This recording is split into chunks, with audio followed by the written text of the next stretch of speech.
அனைவருக்கும் வணக்கம். நாங்கள் மீண்டும் ஒரு கணக்கீட்டு முறைமை வகுப்பில் இணைஞ்சிருக்கிறோம். இதுல 7 கேள்வி வரை நாங்க நேற்று பார்த்துனாங்க நினைக்கிறேன். என்ன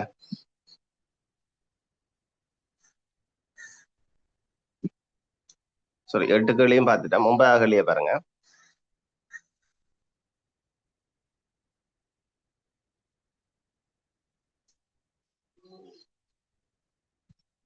காசோலைகளில் பாதுகாப்புக்காக பயன்படுத்தப்படும் குறுக்கு கூடுதல்களை குறிப்பிட சொல்லி கேட்கப்பட்டது. இந்த காசோலைகளை குறுக்கு கூறுற முறைகள் சிலது இருக்கு. என்னென்ன காணப்படுது?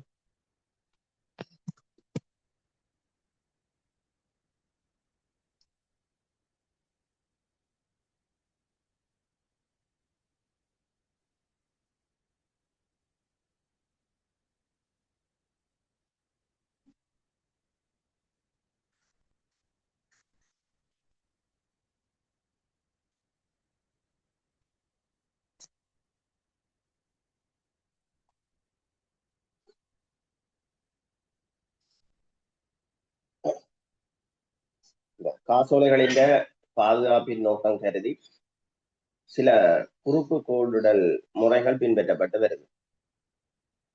அது சம்பந்தமாக தான் இதுல கேட்கப்பட்டிருக்கு.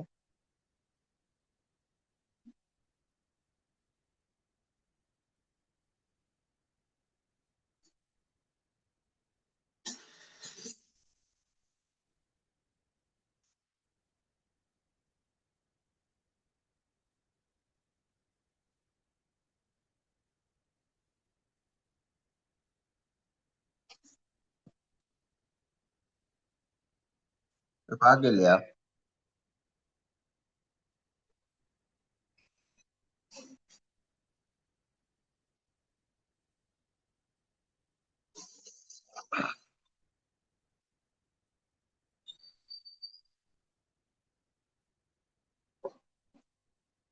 அந்த சிறுகுறிப்பு எழுதுறதுல பதில் காசோல பார்த்துட்டேன். வங்கி கணக்கணக்க கூட்டி ஏற்கனவே பார்த்துருக்கிறோம். மறக்கப்பட்ட காசோல பாக்கியில போல மறக்கப்பட்ட காசோலை 2 போடுங்க. மறக்கப்பட்ட காசோலைகள்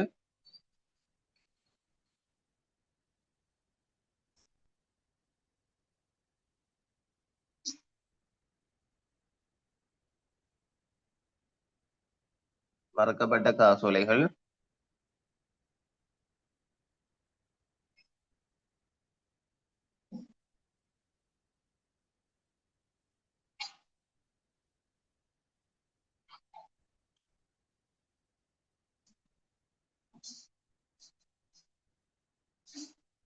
இப்ப மறக்கப்பட்ட காசோலை என்று சொல்றது, இப்ப வழங்கப்பட்ட ஒரு செக் பேங்கில கொண்டு போய் மாற்ற முற்படுகின்ற போது அங்க மாற்ற முடியாத நிலைதான் என்ன மறக்கப்பட்ட காசோலை என்று சொல்லப்படும். சரிதானே? எழுதி கொள்ளுங்க. எக்ஸாம்பிளுக்கு பணம் இல்லாட்டி கூட மறக்கப்படும். செக் எழுதி கொடுத்தாச்சு, ஆனா பேங்க்ல பணம் இல்லை. அப்ப பேங்க் என்ன செய்யாது? அதை மாற்றி கொடுக்காது. ஏண்டா பணம் இல்லையே, எழுதி கொள்ளுங்க. மறக்கப்பட்ட காசோலை ஒரு நபர் அல்லது நிறுவனம் வழங்கிய காசோலையானது ஒரு நபர்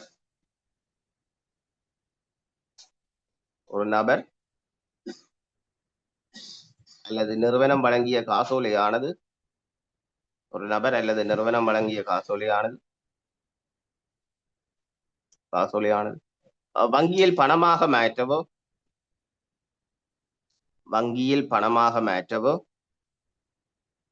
அல்லது கணக்கில் வரவு வைக்கவோ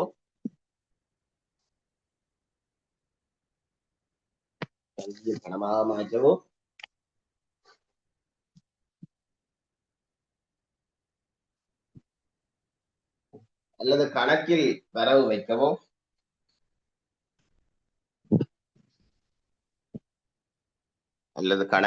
வரவு வைக்கவோ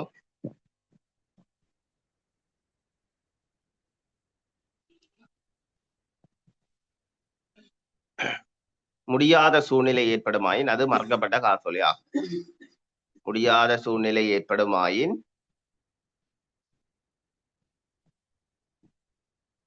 முடியாத சூழ்நிலை ஏற்படுமாயின்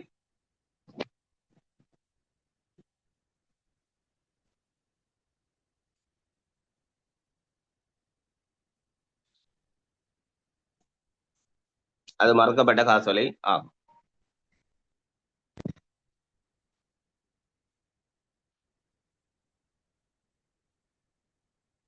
அது மறக்கப்பட்ட காசோலை ஆகும்.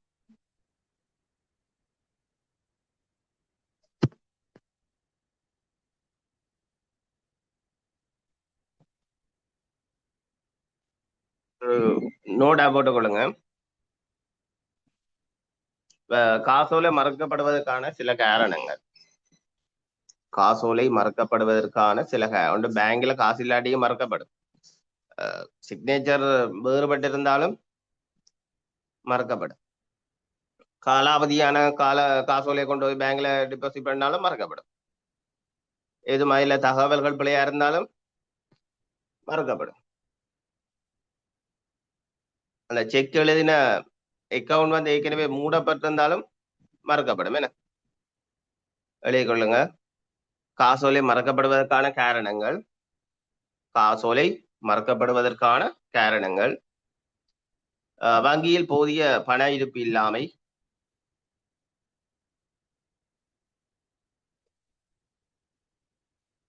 வங்கியில் போதிய பண இருப்பு இல்லாமை, வங்கியில் போதிய பண இருப்பு இல்லாமை. இரண்டாவது கையொப்ப வேறுபாடு, கையொப்ப வேறுபாடு. மூன்றாவது காலாவதியான காசோலையாக இருத்தல்.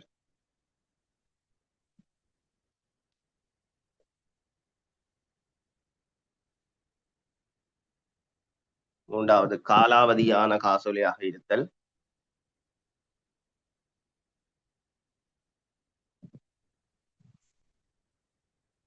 நாலாவது காசோலையில் காணப்படுகின்ற தகவல்கள் பிழையாக இருத்தல்.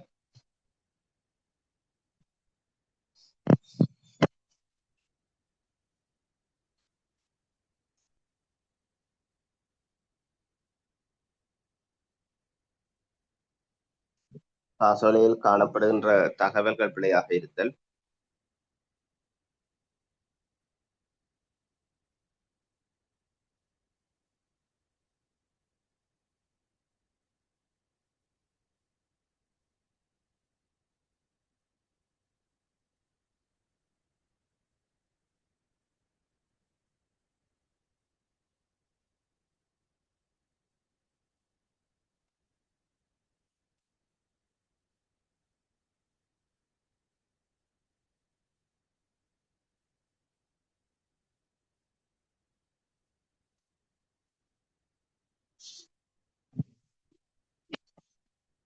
குறித்த வங்கி கணக்கு ஏற்கனவே மூடப்பட்டிருத்தல்.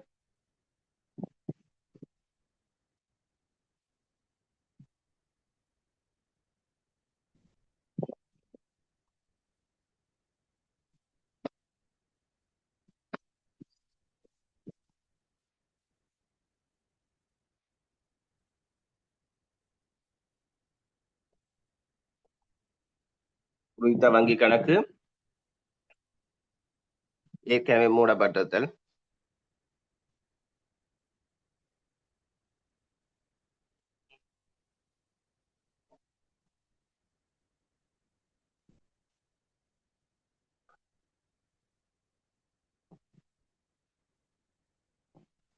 சரி,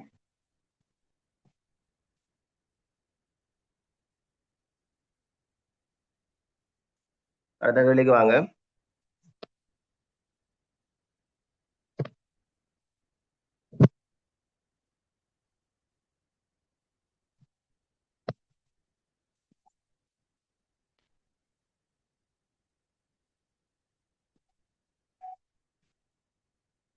காசோலைகளின் பாதுகாப்பிற்காக பயன்படுத்தப்படும் குறுக்கு கோடிடல்களை குறிப்பிட சொல்லி கேட்கப்படும்.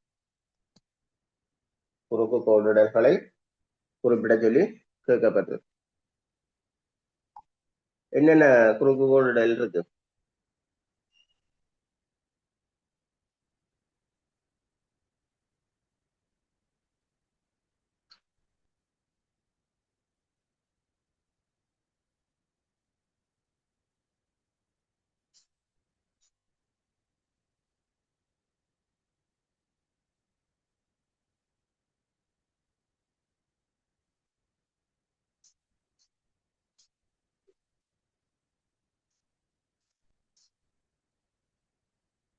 கொண்டு போடுங்க. கைமாற்றத்தக்கது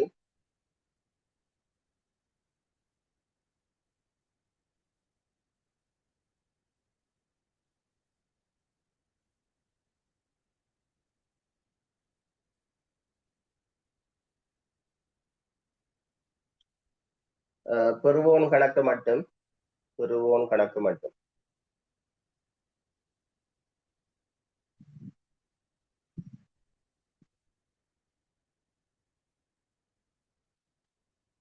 பெறுவோன் கணக்கு மட்டும்.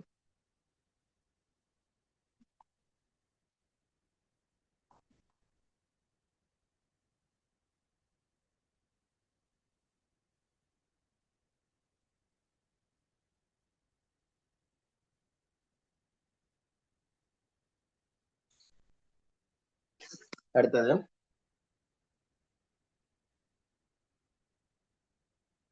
ஏற்கனவே பதில் காசோல பார்த்த நாங்கள்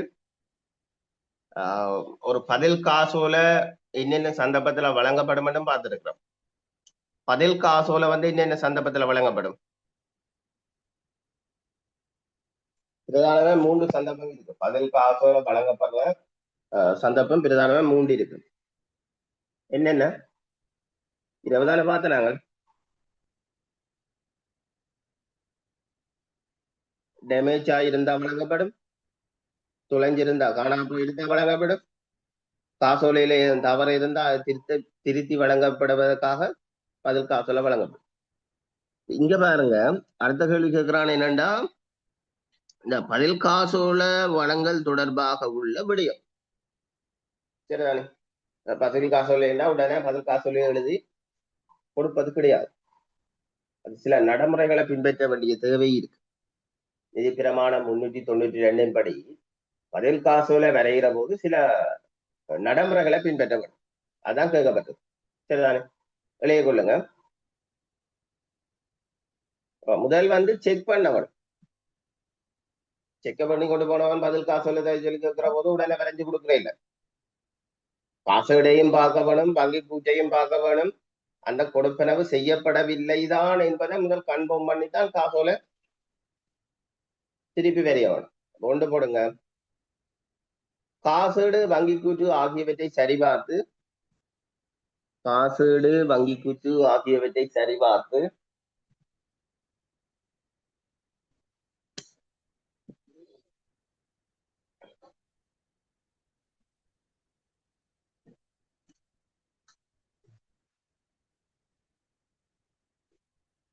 காசீடு வங்கி கூற்று ஆகியவற்றை சரிபார்த்து கொடுப்பனவு செய்யப்படவில்லை என்பதை உறுதி செய்தல். காசீடு வங்கி கூற்று ஆகியவற்றை சரிபார்த்து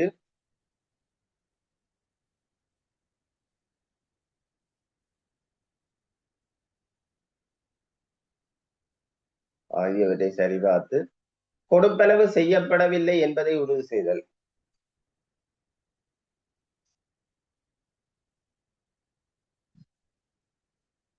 கொடுப்பனவு செய்யப்படவில்லை என்பதை உறுதி செய்தல். இரண்டாவது போடுங்க. வங்கியில் பணம் செலுத்தப்படவில்லை என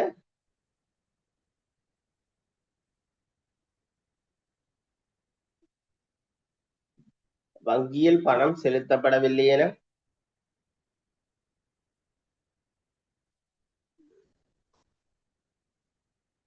வங்கியில் பணம் செலுத்தப்படவில்லை என உறுதி பத்திரம் ஒன்றை வங்கியில் இருந்து பெறுதல் வேண்டும். இப்ப ஒருவர் வந்து ஒரு பேமெண்ட் பண்ணிட்டோம். அவர் செக்க மாத்திட்டார். மாத்தி போட்டு வந்து சொல்றார், செக் தொலைஞ்சு போச்சு, புதிய ஒரு செக் தர சொல்லி கேட்கிறார். இப்ப நாங்கள் எழுதி கொடுத்தா என்ன ஆகும்? அவர் அதையும் கொண்டு போய் மாத்தி காசு எடுக்கிறார். விளங்குதா விஷயம்? அப்ப பதில் காசோட வழங்கப்படுற போது கேட்ட உடனே வழங்கப்படுற இல்லை. அதுக்கு பேமெண்ட் பண்ணப்பட்டிருக்கான்னு எல்லாம் செக் பண்ணணும். வங்கியில் பணம் செலுத்தப்படவில்லை என உறுதி பத்திரம் ஒன்றை வங்கியிலிருந்து பெறுதல் வேண்டும். உறுதி பத்திரம் ஒன்றை வங்கியிலிருந்து பெறுதல் வேண்டும்.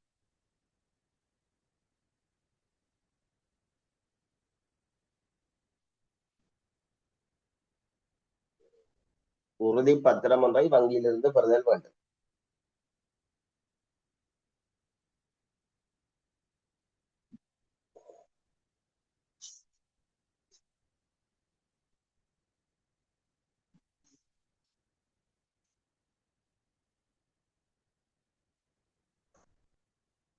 அடுத்தது காணாமல் போன காசோலை தொடர்பில்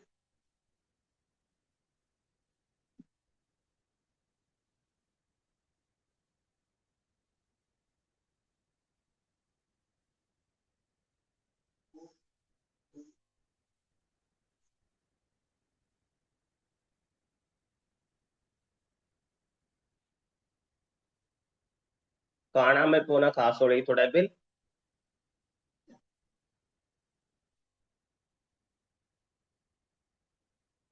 பெறுநரிடமிருந்து நட்டஈட்டு உடன்படிக்கை பத்திரம் ஒன்றை பெறுதல்.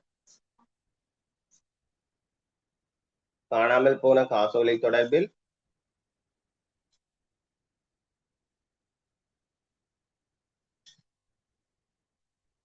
காணாமல் போன காசோலை தொடர்பில் பெறுநரிடமிருந்து நட்டஈட்டு உடன்படிக்கை பத்திரம் ஒன்றை பெறுதல். பெறுநரிடமிருந்து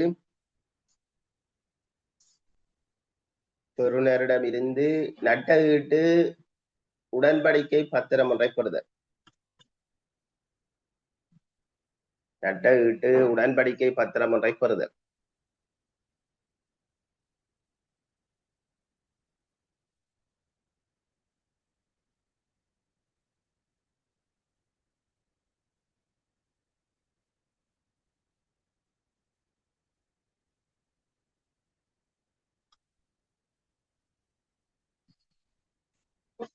உடன்படிக்கை பத்திரம் ஒன்றை பெறுதல். அடுத்தது பழைய காசோலையை ரத்து செய்து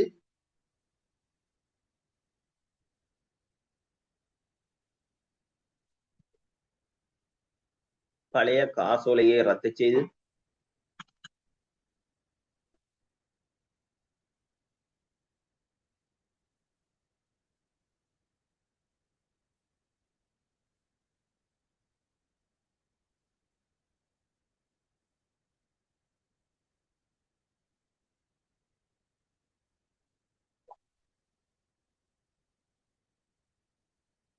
பழைய காசோலையை ரத்து செய்து அடி இதழுடன் இணைப்பதுடன் பழைய காசோலையை ரத்து செய்து அடி இதழுடன் இணைப்பதுடன்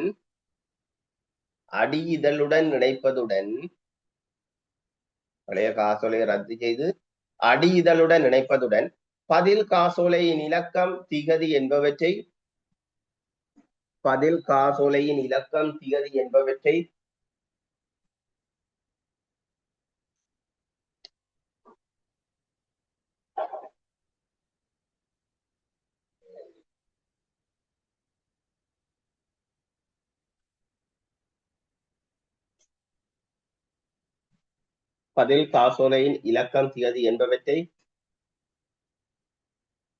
அடியிதழில் சிவப்பு மையினால் குறிப்பிடல் வேண்டும்.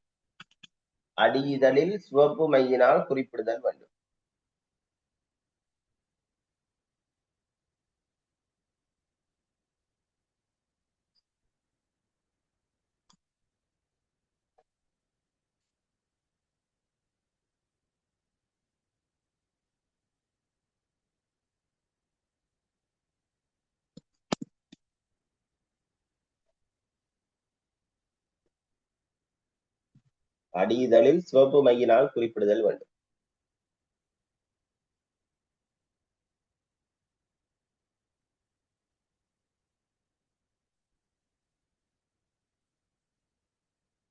அடுத்தது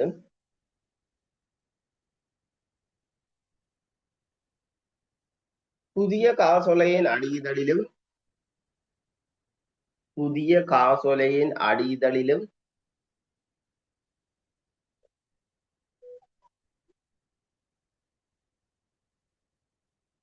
காசோலையின் அடியிதழிலும் ரத்து செய்த காசோலையின் விவரங்களை குறிப்பிட.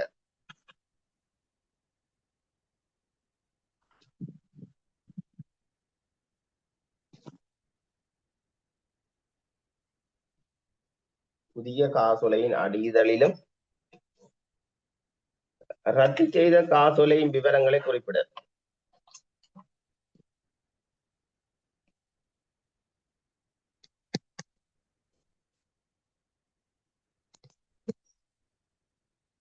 ரத்து செய்த காசோலையின் விவரங்களை குறிப்பிட.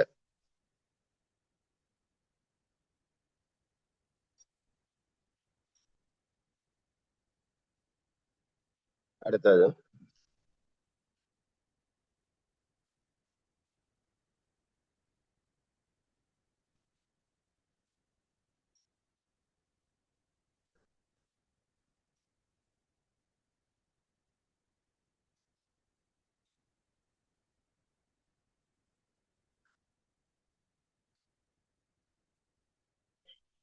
வங்கி கணக்கணக்க கூற்று.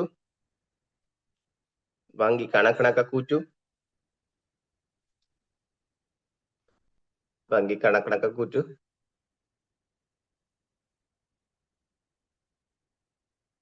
காசேட்டில் குறிப்பிட்ட காசோலைக்கு. காசேட்டில் குறிப்பிட்ட காசோலைக்கு.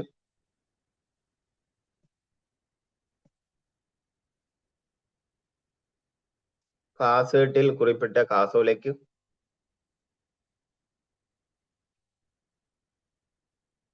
காசோலைக்கு குறிப்பிட்ட காசேட்டில் குறிப்பிட்ட காசோலைக்கு வங்கி கணக்கணக்க கூற்று. காசேட்டில் குறிப்பிட்ட காசோலைக்கு எதிரே. காசேட்டில் குறிப்பிட்ட காசோலைக்கு எதிரே பதில் காசோலையின் இலக்கம் திகதி என்பவற்றை. பதில் காசோலையின் இலக்கம் திகதி என்பவற்றை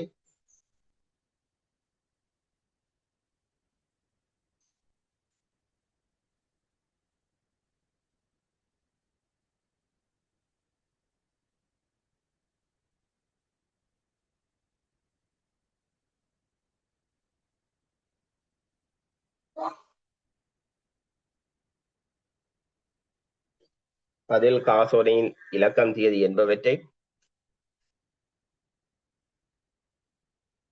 சிவப்பு மையினால் குறிப்பிட.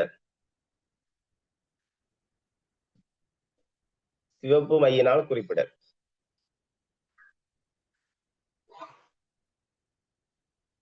அடுத்தது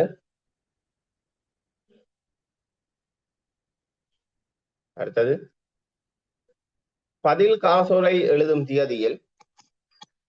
பதில் காசோலை எழுதும் திகதியில் பதில் காசோலை எழுதும் திகதியில் பதில் காசோலை எழுதும் திகதியில் காசட்டின் கொடுப்பனவு பக்கத்தில்.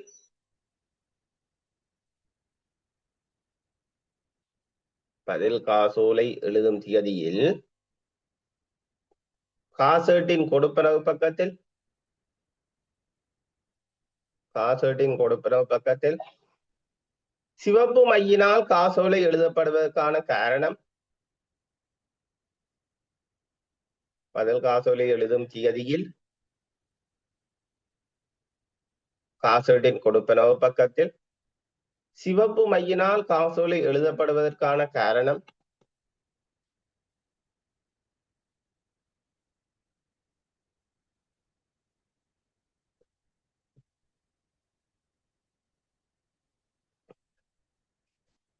சிவப்பு மையினால் காசோலை எழுதப்படுவதற்கான காரணம்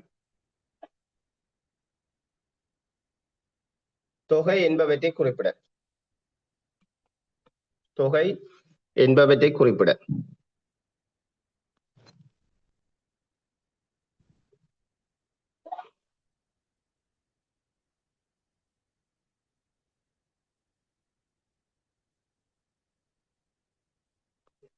தொகை என்பவற்றை குறிப்பிட. சரிதானே? சரி.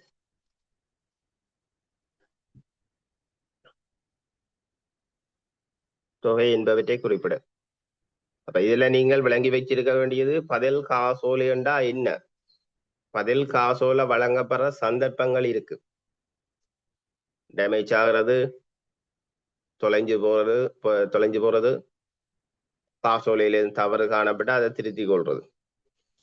அப்ப பதில் காசோலை என்றா என்ன, பதில் காசோலை வழங்கப்படுற சந்தர்ப்பங்கள் என்ன, பதில் காசோலை வழங்க வேண்டிய தேவைப்பாடு வந்தால் நிதி பிரமாணத்தின்படி என்னென்ன விடயங்களை பின்பற்றி கொள்ள வேணும், என்னென்ன விடயங்களை பின்பற்றி கொள்ள வேணும் என்றது எழுதி வச்சிருக்க வேணும். சரிதானே? சரி, அடுத்த கேள்வி. திணைக்களம் ஒன்றினால் வைப்பு செய்யப்பட்ட காசோலை ஒன்று மறக்கப்படும் பொழுது பின்பற்ற வேண்டிய நடைமுறைகளினை நான்கினை குறிப்பிடுக. பார்த்துட்டோம் என்ன?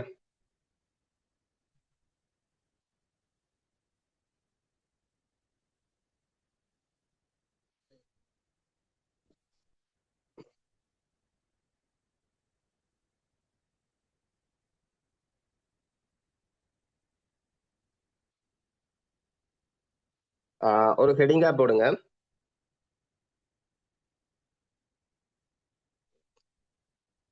காசோலை மறக்கப்படுவதற்கான காரணம் பார்த்திருக்கிறோம். இங்கு சேர்க்கப்பட்டது திணைக்களம் ஒன்றாக வைப்பு செய்யப்பட்ட காசோலை ஒன்று மறக்கப்படும் பொழுது பின்பற்ற வேண்டிய நடைமுறை. சரிதானே? அப்ப காசோலை மறக்கப்பட்ட காசோலை என்னன்னு பார்த்திருக்கிறோம். மறக்கப்பட்ட காசோலை என்றா என்ன? காசோலை மறக்கப்படுவதற்கான வங்கியில் வைப்பு செய்யப்பட்ட காசோலை மறக்கப்படுவதற்கான சந்தர்ப்பங்கள் பார்த்திருக்கிறோம் என்ன?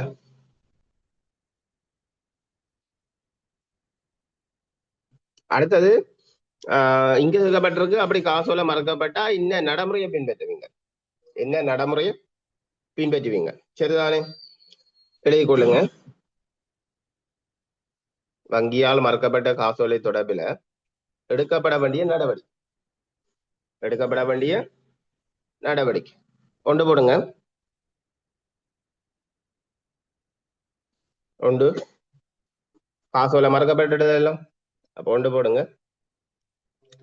வங்கியிலிருந்து காசோலையினை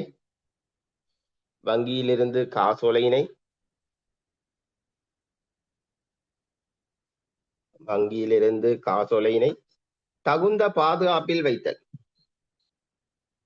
வங்கியிலிருந்து காசோலையினை தகுந்த பாதுகாப்பில் வைத்தல். காசோலை ஒன்று மறக்கப்படுகின்ற போது பின்பற்ற வேண்டிய நடவடிக்கைகள் அல்லது நடைமுறைகள். சரிதானே? வங்கியிலிருந்து காசோலையினை தகுந்த பாதுகாப்பில் வைத்தல்.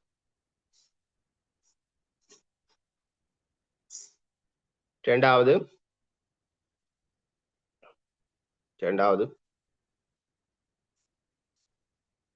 பெற்றுக்கொண்ட காசோலையின்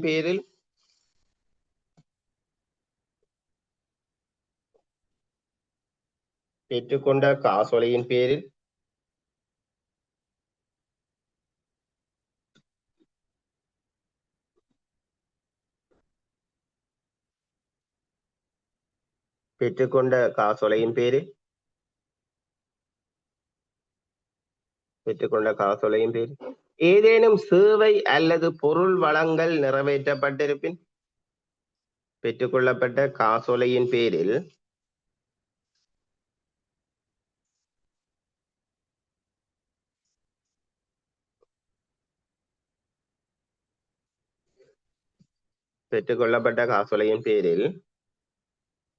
ஏதேனும் சேவை அல்லது பொருள் வழங்கல் நிறைவேற்றப்பட்டிருப்பின்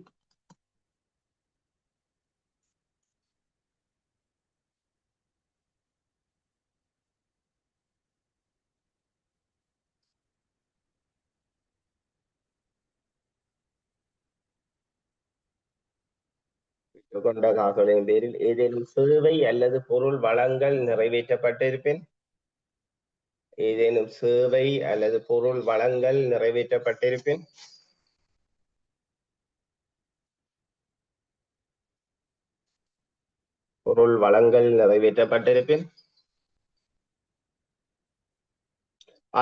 அதனை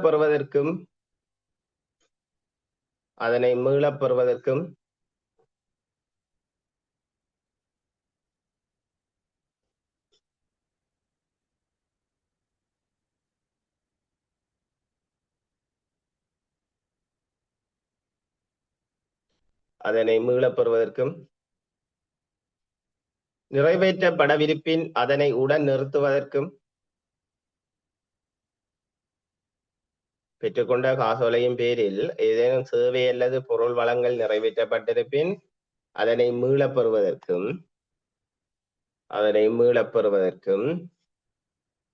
நிறைவேற்றப்பட இருப்பின் அதனை உடன் நிறுத்துவதற்கும் நிறைவேற்றப்படவிருப்பின் அதனை உடன் நிறுத்துவதற்கும்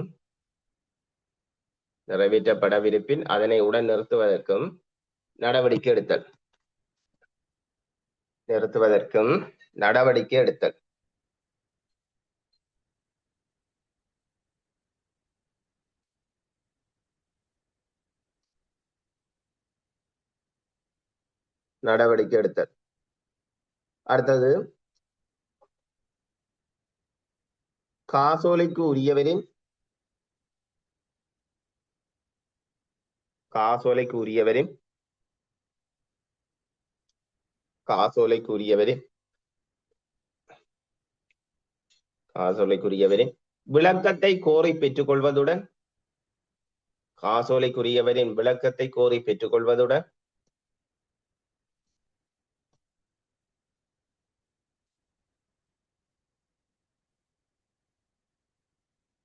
காசோலைக்கு உரியவரின் விளக்கத்தை கோரி பெற்றுக்கொள்வதுடன்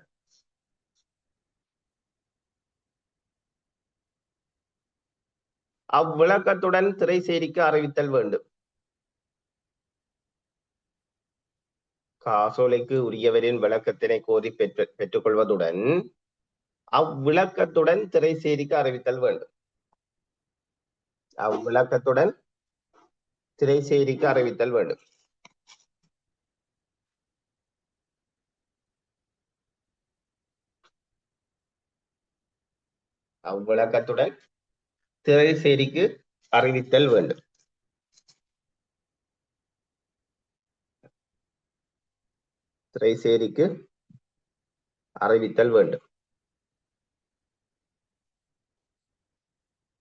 அடுத்தது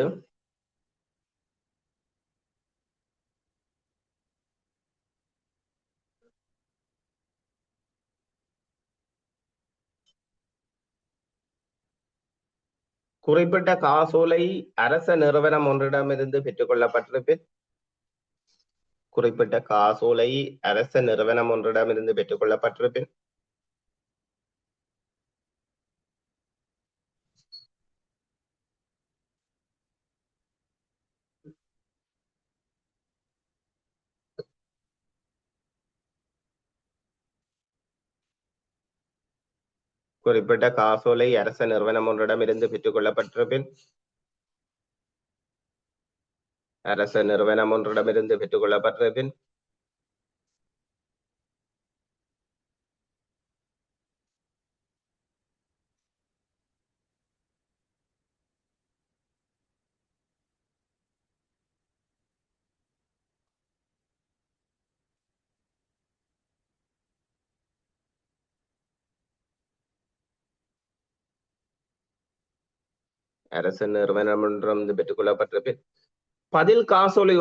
பதில் காசோலை ஒன்றினை பெற்றுக்கொள்வதற்கும் அரச சாரா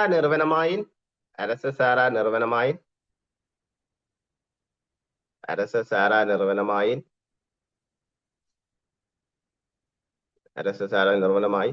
பணத்தினை திருப்பி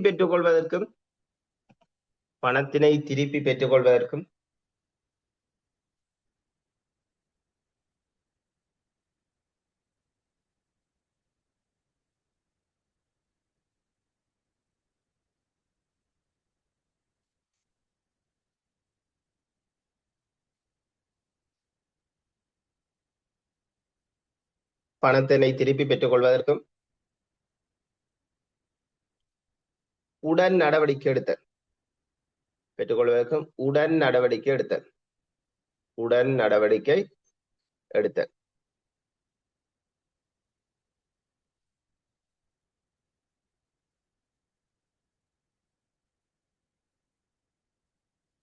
உடன் நடவடிக்கை எடுத்தல். அடுத்தது தேவையான கணக்கீட்டு பதிவுகளை மேற்கொள்ள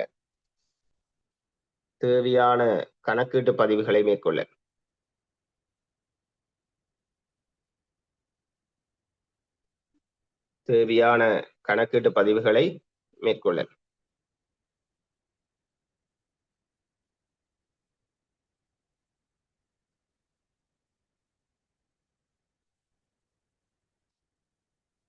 சரிதானே? அப்ப வங்கியால ஒரு காசோலை மறக்கப்படுதுண்டா, ஒரு ஒரு டிபார்ட்மெண்ட், எக்ஸாம்பிளுக்கு உங்களோட அலுவலகம் இன்னொரு அலுவலகத்திடமிருந்து அல்லது வெளி பப்ளிக்கிடமிருந்து ஒரு செக் கொண்டு வேண்டுது, உங்களோட அலுவலகம் வேண்டிட்டு அதை வங்கியில வைப்பு செய்யுது, அங்க மறக்கப்படுது. அப்ப மறக்கப்பட்டா உங்களோட அலுவலகம் செய்ய வேண்டிய நடவடிக்கை. சரிதானே? சரி, அடுத்த கேள்வி.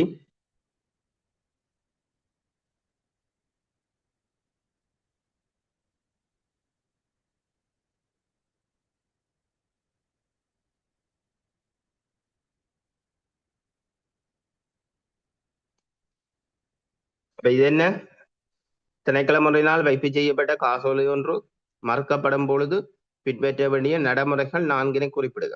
இப்ப ஒரு திணைக்களம் வந்து இந்த காசோலையை வந்து இன்னொரு திணைக்களத்திலிருந்து பெற்றுக்கொள்ளவும் வாய்ப்பு இருக்கு. என்ன, சேவை வழங்குற நோக்கத்துல பெற்றுக்கொள்ளலாம், அல்லது பப்ளிக்கிடமிருந்து பெற்றுக்கொள்ளலாம். பெற்றுக்கொண்ட காசோலை வந்து வங்கியில வைப்பு செய்ய போது மறக்கப்படுறது, மறக்கப்பட்டா எடுக்க வேண்டிய நடவடிக்கை. மறக்கப்படுவதற்கான காரணங்களை ஏற்கனவே பார்த்துட்டோம். சரிதானே? சரி, அடுத்த கேள்வி. அதுக்கு ஏற்கனவே பார்த்துட்டோம். அரசாங்க திணைக்களம் ஒன்றுக்காக புதிய உத்தியோகபூர்வ வங்கி கணக்கு ஒன்றை ஆரம்பிப்பதும் அதனை நடைமுறைப்படுத்துவதன் தொடர்பாக பின்பற்ற வேண்டிய செயல்முறையை தர சொல்லி கேட்கப்பட்டது. அதனை நடைமுறைப்படுத்துவது தொடர்பாக பின்பற்ற வேண்டிய செயல்முறை.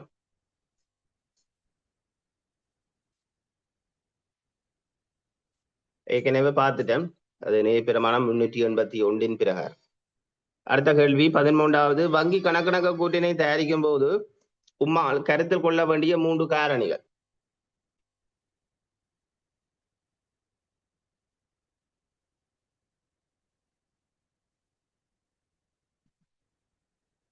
அது ஏற்கனவே பார்த்துட்டோம். என்ன, வங்கி கணக்கணக்க கூட்டினை தயாரிக்கிற போது உம்மால் கருத்தில் கொள்ள வேண்டிய 3 காரணிகள் ஏற்கனவே பார்த்ததால் நான் விடுறேன்னா. அடுத்தது, வசூலிக்கப்படாத காசோலைகள் என்பதால் கருதப்படுவது யார்? வசூலிக்கப்படாத காசோலைகள், அல்லது இன்னொரு பேர் இருக்கு, வசூலிக்கப்படாத காசோலைகள் என்று சொல்லப்படும். அது இன்னொரு பேர் இருக்கு, போட்டுக்கொள்ளுங்க. தீர்வை ஆகாத காசோலைகள். தீர்வை ஆகாத காசோலைகள்.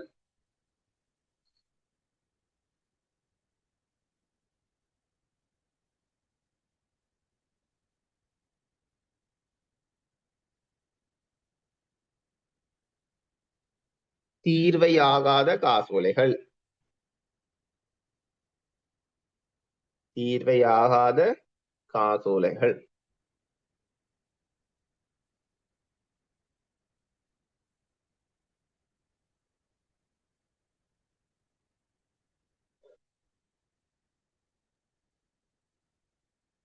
அது என்ன வசூலிக்கப்படாத காசோலை அல்லது தீர்வை ஆகாத காசோலை? அதாவது பேங்க்ல வந்து வைப்பு காசோலை வந்து வைப்பு செய்யப்பட்டிருக்கு. ஆனா அந்த வங்கி கணக்கணக்க கூற்று தயாரிக்கிற தேதி வர அந்த காசோலை வந்து என்ன செய்யப்படல, வங்கியினால வங்கி கணக்குக்கு செலவு வைக்கப்படல. விளங்குதானே?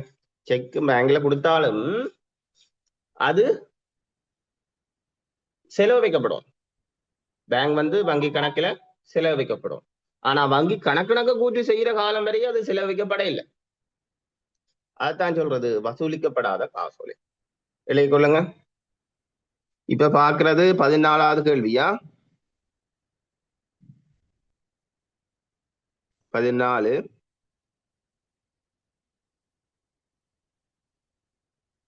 வங்கியில் வைப்பு செய்யப்பட்ட காசோலைகள்.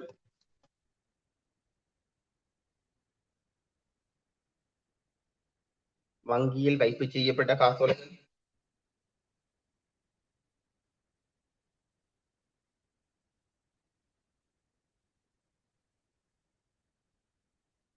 வங்கியில் வைப்பு செய்யப்பட்ட காசோலைகள். வங்கி கணக்கணக்க கூற்று திகதி வரை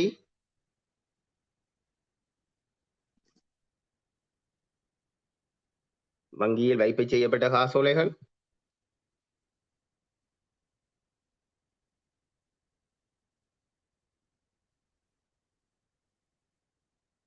வங்கியில் வைப்பு செய்யப்பட்ட காசோலைகள் வங்கி கணக்கணக்க கூற்று திகதி வரை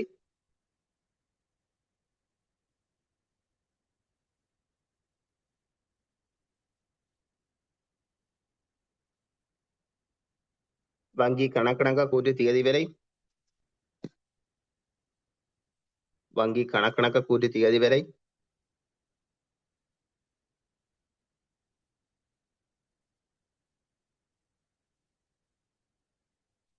வங்கி கணக்கணக்க கூற்று திகதி வரை வங்கியால் வசூல் செய்யப்பட்டு வங்கியால் வசூல் செய்யப்பட்டு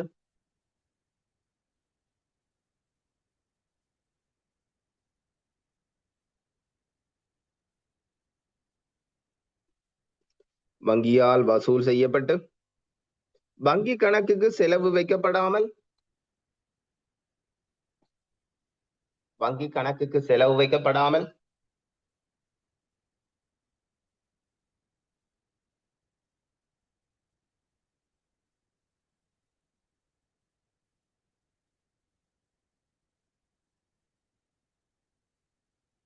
வங்கி கணக்குக்கு செலவு வைக்கப்படாமல்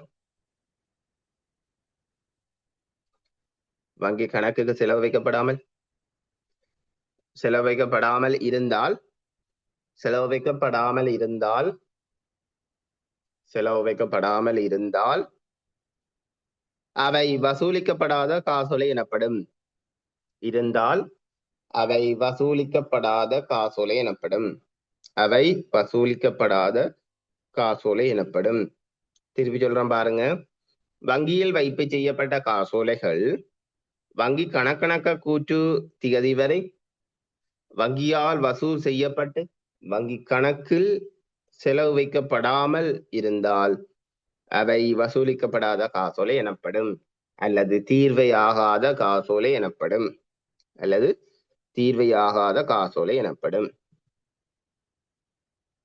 இது வசூலிக்கப்படாத காசோலை என்றா என்னென்று கேட்கப்பட்டது. அடுத்த கேள்வி காசோலை ஒன்று வங்கியினால் மறக்கப்படுகின்ற சந்தர்ப்பங்கள் 5 குறிப்பிட சொல்லி கேட்கப்பட்டிருக்கு. ஏற்கனவே பார்த்திருக்கிறோம். அடுத்ததும்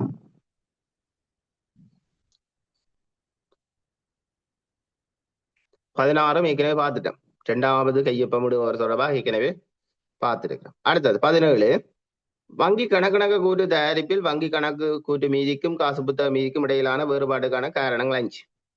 இது ஏற்கனவே பார்த்தது போல என்ன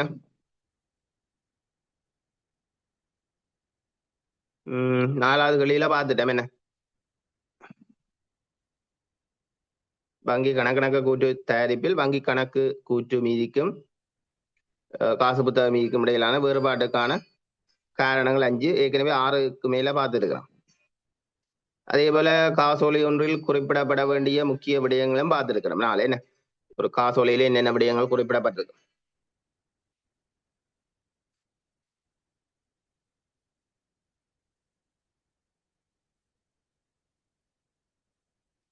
அதுவும் ஏற்கனவே பார்த்துட்டோம்.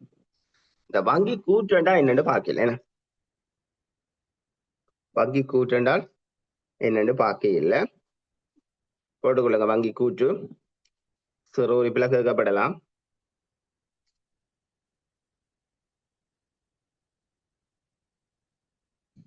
வங்கி கூற்று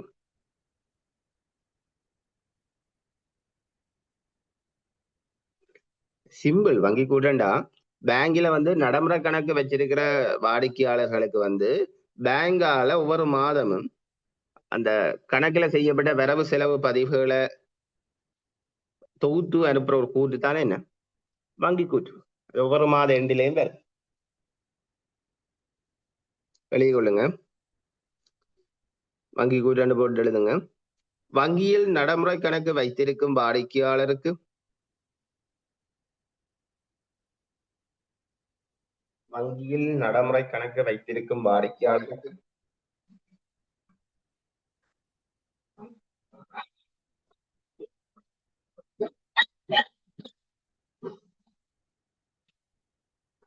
வங்கியில் நடைமுறை கணக்கு வைத்திருக்கும் வாடிக்கையாளருக்கு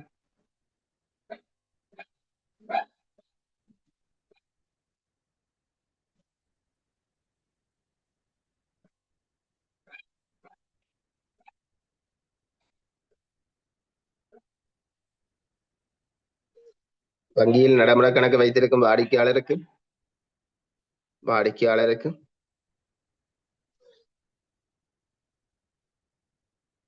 வங்கியால் அவர்களின் கணக்கில் மேற்கொள்ளப்பட்ட வங்கியில் நடைமுறை கணக்கு வைத்திருக்கும் வாடிக்கையாளருக்கு வங்கியில் நடைமுறை கணக்கு வைத்திருக்கும் வாடிக்கையாளருக்கு வங்கியால் அவர்களின் கணக்கில் மேற்கொள்ளப்பட்ட வங்கியால் அவர்களின் கணக்கில் மேற்கொள்ளப்பட்ட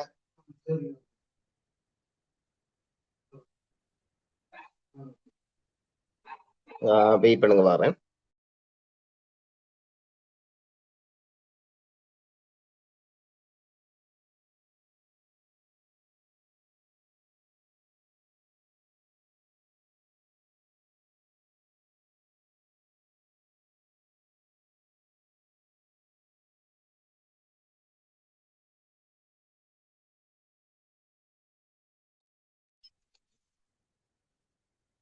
வங்கியால் அவர்களின் கணக்கில் மேற்கொள்ளப்பட்ட வங்கியால் அவர்களின் கணக்கில் மேற்கொள்ளப்பட்ட வங்கியால் அவர்களின் கணக்கில் மேற்கொள்ளப்பட்ட வரவு செலவு பதிவுகளை பதிவு செய்து வரவு செலவு பதிவுகளை பதிவு செய்து வரவு செலவு பதிவுகளை வரவு செலவு பதிவுகளை பதிவு செய்து அந்த ஒரு மாதம் அவர்களுடைய கணக்கில வங்கி என்னென்ன வரவு செலவு பதிவுகளை பதிவு செய்திருக்கின்றதை பதிவு செய்து வரவு செலவு பதிவுகளை பதிவு செய்து மாதந்தோறும் வங்கியால் அனுப்பும் கூற்று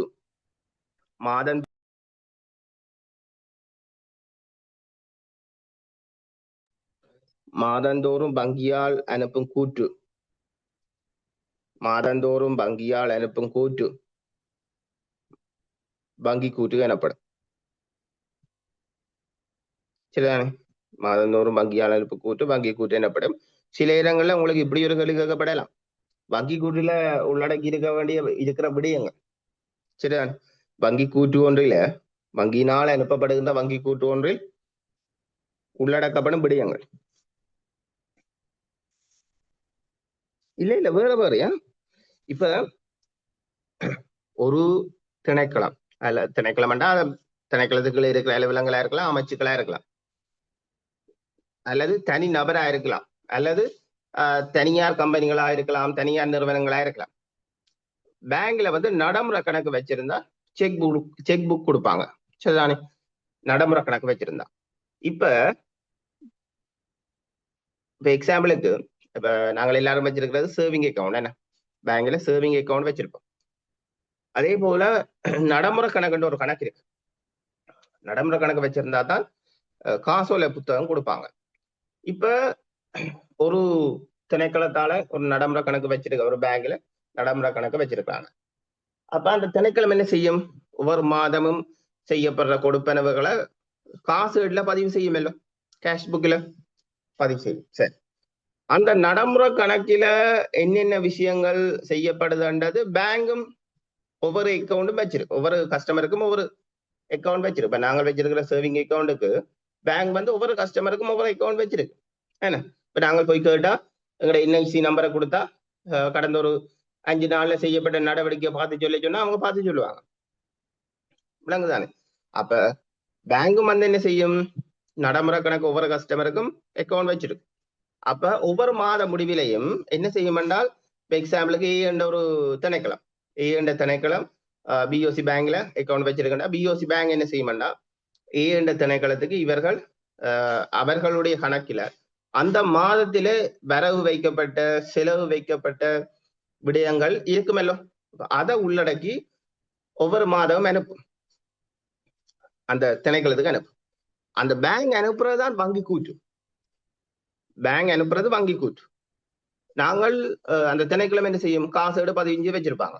அது காசேடு அல்லது காசு புத்தகம் ரெண்டையும் ஒப்பீடு செய்யும். இப்ப இந்த வங்கி கூற்று வந்தது அந்த திணைக்களம் வந்து என்ன செய்யும், தங்களுடைய காசு புத்தகம் அல்லது காசட்டையும் வந்த அந்த மாதத்துக்குரிய வந்த வங்கியால் அனுப்பப்பட்ட வங்கி கூற்றையும் ஒப்பீடு செய்யும். ஒப்பீடு செய்கிற போது சேமாக இருக்காது, சரிதானே? சில வேறுபாடுகள் இருக்கு.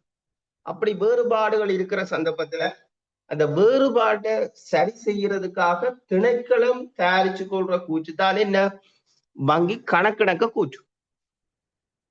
வங்கி கணக்கு இணக்க கூற்று.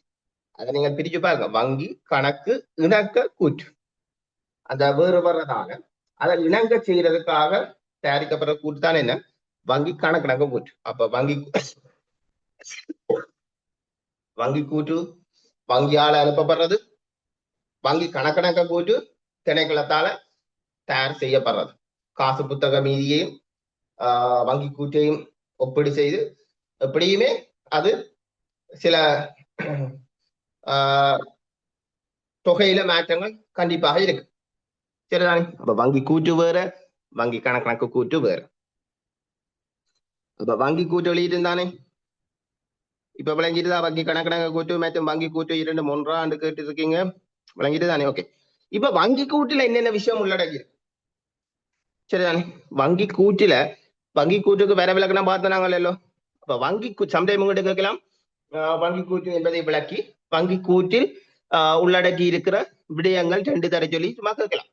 அப்ப வங்கி கூற்றுல என்ன இருக்கும் என்றால் போட்டுக்கொள்ளுங்க, ஆரம்ப மீதி இருக்கும் ஒன்று. இப்ப வங்கி கூற்று எழுதினீங்களானே, அதுல போடுங்க, இதில் பின்வரும் விடயங்கள் உள்ளடக்கப்பட்டிருக்கும். இதில் பின்வரும் விடயங்கள் உள்ளடக்கப்பட்டிருக்கும். ஆரம்ப மீதி ஒன்று போடுங்க, ஆரம்ப மீதி வைப்பிலிடப்பட்டு தீர்க்கப்பட்ட காசோலை, வைப்பிலிடப்பட்டு தீர்க்கப்பட்ட காசோலை. தீர்க்கப்படாத காசோலை பதிவில் வராது, என்ன? வைப்பிலிடப்பட்டு தீர்க்கப்பட்ட காசோலை, வைப்பிலிடப்பட்டு தீர்க்கப்பட்ட காசோலைகள், வைப்பிலிடப்பட்டு தீர்க்கப்பட்ட காசோலைகள். நேரடி வைப்புகள், நேரடி வைப்புகள்,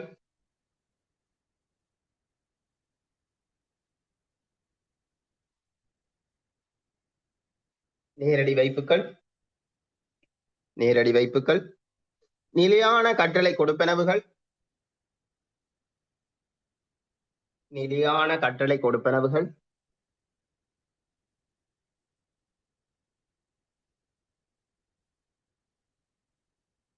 நிலையான கட்டளை கொடுப்பனவுகள்,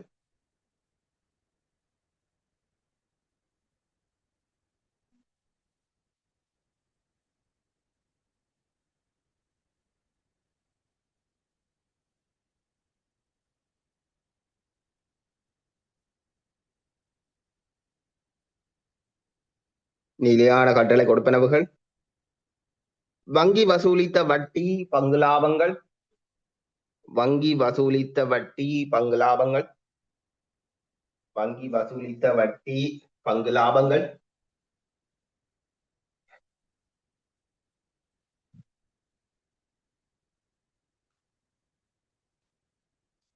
வங்கி வசூலித்த வட்டி பங்கு லாபங்கள்,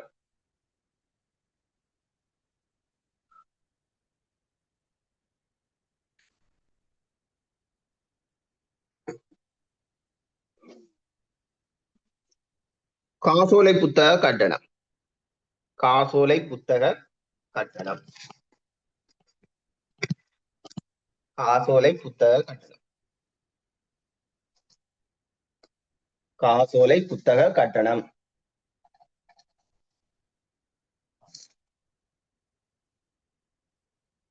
காசோலை புத்தக கட்டணம்,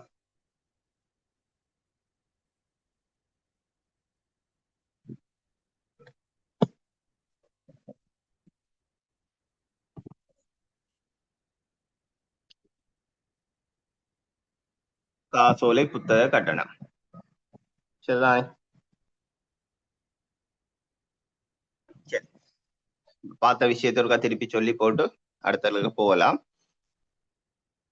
இப்ப முதல் பார்த்த நாங்கள் புதிதாக ஒரு வங்கி கணக்கை ஒரு திணைக்களம் ஆரம்பிக்கப்பட போகுது. உத்தியோகபூர்வமான ஒரு வங்கி கணக்கை ஒரு திணைக்களம் வந்து ஆரம்பிக்கிறதுண்டா அது திரைசேரிக்கு வழங்குற ஆவணங்கள். சரிதானே? திரைசேரிக்கு வழங்குற ஆவணங்கள் பார்த்திருக்கிறோம். அதே போல ஒரு காசோலியில ஒரு செக்கில குறிப்பிடப்பட வேண்டிய விடயம், ஒரு செக்கில வந்து என்னென்ன விடயங்கள் குறிப்பிடப்படப்பட்டிருக்கும் என்பது தொடர்பான விவரம் பார்த்திருக்கிறோம். சரிதானே? அதே போல ஒரு வங்கி கணக்க பேணுகின்ற ஒரு திணைக்களத்தால இந்த வங்கி கூற்றையும் காசீட்டு மீதியையும் ஒப்பீடு செய்து தயாரிக்கப்படுகின்ற இந்த வங்கி கணக்கிணக்க கூற்று இந்த தேதிக்குள்ள தயாரிக்க வேண்டும் என்று பார்த்திருக்கிறோம். இது 2024ஆம் ஆண்டு உங்களுக்கு கேட்கப்பட்ட பாஸ் பேப்பர் கேள்வி. சரி, 1 மார்க்ஸுக்கு கேட்கப்பட்ட கேள்வி. யாரா சொல்லுங்க. அப்ப வங்கி கணக்கணக்க கூற்று தயாரிக்கப்பட வேண்டியது இந்த தேதிக்கு முன்னர். நேற்று இரவு பார்த்த நாங்கள் 15ஆம் தேதிக்கு முதல் வங்கி கணக்கணக்க கூற்று தயாரித்து கொள்ள வேணும். என்ன 15ஆம் தேதிக்கு முதல் வங்கி கணக்கணக்க கூற்று தயாரித்து கொள்ள வேணும். சரி, அடுத்த கேள்வி பார்த்த நாங்கள் என்ன, மாத இறுதியில காசீடு, காசு புத்தகம், கேஷ் புக் எல்லாம் ஒன்றுதான். மாத இறுதியில பாத்தீங்கன்னா அந்த திணைக்களத்தால பேணப்படுகின்ற காசீட்டில உள்ள மீதியும் வங்கியால அனுப்பப்படுகின்ற வங்கி கூற்றில குறிப்பிடப்பட்ட மீதியும் இணங்காமல், பெரும்பாலுமே இணங்காது. சரிதானே? அப்படி இணங்காமல் போகின்றமைக்கான காரணமாக அமைகின்ற விடயங்கள் 6. என்னென்ன காரணத்தினால காசீட்டின் வங்கி மீதியும் அதே போல இந்த காசீட்டுல உள்ள மீதி வங்கி கூற்றால வங்கியால அனுப்பப்படுகின்ற வங்கி கூற்று மீதியும் வேறுபடுவதற்கான காரணமாக அமைகின்ற விடயங்கள் என்னென்னு பார்த்தனாங்க. அதே போல வங்கி கூற்று என்றால் என்னன்னு பார்த்தனாங்க. சாரி, வங்கி கணக்கணக்க கூற்று. வங்கி கணக்கணக்க கூற்று என்றால் என்ன, அது 15ஆம் தேதிக்கு முதல் தயாரித்து கொள்ள வேணும். அப்ப வங்கி கணக்கணக்க கூற்று என்றால் என்னன்னு பார்த்து இருக்கிறோம். வங்கி கணக்கணக்க கூற்று என்றால் என்னன்னு பார்த்துருக்கான். அதே போல ஒரு காசோலை திணைக்களத்தால ஒரு கொடுப்பனவுக்காக வழங்கப்படுகின்ற ஒரு காசோலை வரைகிற போது அதுல முதலாவது கையொப்பம் இடுபவர், அதே போல 2வது கையொப்பம் இடுபவர் என்று 2 பேர் கையொப்பம் இடுவினார். அப்ப அவர்களுக்கு காணப்படுகின்ற பொறுப்புகள், முதலாவது கையொப்பம் இடுபவருக்கு என்னென்ன பொறுப்புகள் காணப்படுது, அதே போல 2வது கையொப்பம் இடுபவருக்கு என்னென்ன பொறுப்புகள் காணப்படுது என்று தனித்தனியாக நாங்கள் விவரமாக பார்த்துருக்கிறோம். சரிதானே? அதே போல ஒரு வங்கி கணக்கணக்க கூற்று, காசீட்டு மீதியும் வங்கி கூற்று மீதியும் இணங்காமையினால தயாரிக்கப்படுற வங்கி கணக்கணக்க கூற்று ஒன்றில என்னென்ன விடயங்கள் உள்ளடக்கப்பட்டிருக்கும், என்னென்ன விடயங்கள் வங்கி கணக்கணக்க கூற்றில உள்ளடக்கப்பட்டிருக்கும் என்ற விடயம் பார்த்திருக்கிறோம். அதே போல சில சிறு உறுப்பினரும் வந்தது பதில் காசோலை என்றா என்னன்னு பார்த்திருக்கிறோம். வங்கி கணக்கணக்க கூற்று என்றா என்னன்னு ஏற்கனவே பார்த்திருக்கிறோம். அதே போல மறுக்கப்பட்ட காசோலைகள் என்றால் என்னன்னு பார்த்திருக்கிறோம். சரிதானே? அதே போல காசோலை குறுக்குகள் பார்த்திருக்கிறோம்.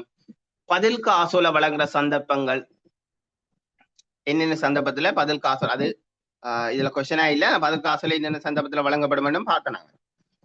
பதில் காசோலை வழங்குற போது நிதி பிரமாணத்தின்படி சில விடயங்களை பின்பற்ற வேணும், சில நடைமுறைகளை பின்பற்றி கொள்ள வேணும். அப்ப பதில் காசோலை வழங்குற போறோம்னா உடனே பதில் காசோலை வழங்குறது இல்லை, சில நடைமுறைகளை பின்பற்றி தான் பதில் காசோலை வழங்க வேண்டிய தேவை இருக்கு நிதி பிரமாணத்தின்படி. அதுவும் பார்த்திருக்கிறேன். சரிதானே? அடுத்தது திணைக்களம் ஒன்றினால உங்களோட எக்ஸாம்பிளுக்கு உங்களோட ஆபீஸால வங்கியில வைப்பு செய்யப்பட்ட காசோலை ஒன்று மறுக்கப்படுதுண்டா என்னென்ன நடவடிக்கைகளை பின்பற்றவன். சரிதானே? ஒரு திணைக்களத்தினால வைப்பு செய்யப்பட்ட காசோலை ஒன்று மறுக்கப்படுகின்ற பொழுது பின்பற்ற வேண்டிய நடைமுறைகள் என்னென்னு பார்த்திருக்கிறான். என்னென்ன நடைமுறைகளை பின்பற்ற வேண்டும். சரிதானே? அடுத்தது அது ஏற்கனவே பார்த்தாச்சானே, வங்கி கணக்குண்டு ஆரம்பித்ததோட. அடுத்தது வங்கி கணக்கணக்க கூற்றை தயாரிக்கும் போது கருத்தில் கொள்ளப்பட்ட 3 காரணம் அதை ஏற்கனவே பார்த்துட்டோம். அடுத்தது வசூலிக்கப்படாத காசோலை. வசூலிக்கப்படாத காசோலைகள் தொடர்பாக பார்த்திருக்கிறோம். என்ன வசூலிக்கப்படாத காசோலை என்றால் என்னென்று பார்த்திருக்கிறோம். அடுத்தது காசோலை ஒன்று வங்கியினால் மறுக்கப்படுகின்ற சந்தர்ப்பங்கள் 5. வங்கியில வைப்பு செய்யப்பட்ட காசோலைகள் மறுக்கப்படுற சந்தர்ப்பங்கள் பார்த்துட்டு இருக்கிறோம். என்ன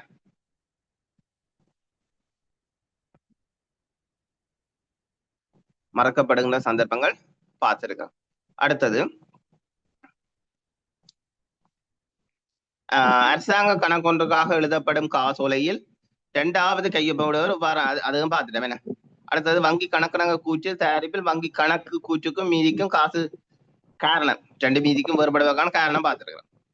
காசோலையில குறிப்பிடப்படுகிற விடயம் பார்த்துருக்கிறோம். வங்கி கூட்டண்டா என்னென்னு பார்த்துருக்கிறோம். வங்கி கூட்டுல உள்ளடக்கிற விடயங்கள் என்னென்னு பார்த்துருக்கோம். சரிதானே? சரி,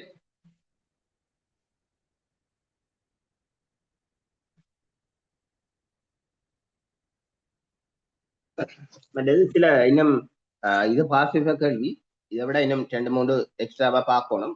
ஒரு ஹெடிங்கா போடுங்க. காலம் கடந்த காசோலைகள் போடுங்க. காலத்தினை கேட்கலாம். சரிதான்? இதுல பாசிட்டிவ் கொஸ்டின் தான் தொகுத்திருக்கிறேன். அதை சார்ந்து இதர வினாக்களும் சிலது இருக்கு. காலம் கடந்த காசோலை என்று போடுங்க. காலம் கடந்த காசோலை. காலம் கடந்த காசோலை.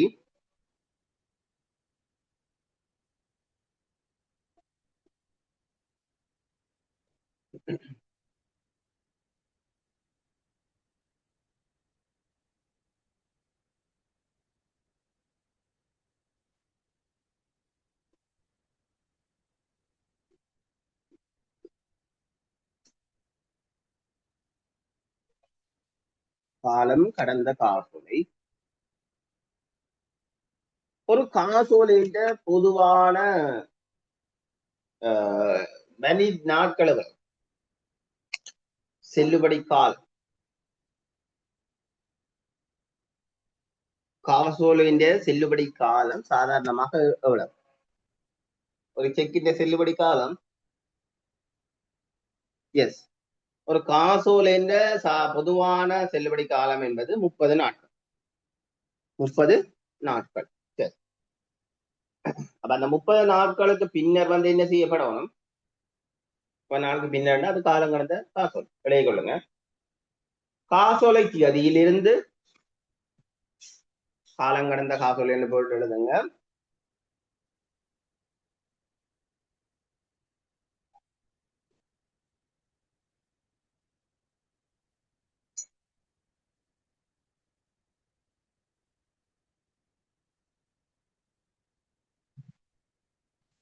காலம் கடந்த காசோலை எழுதுங்க. காசோலை திகதியிலிருந்து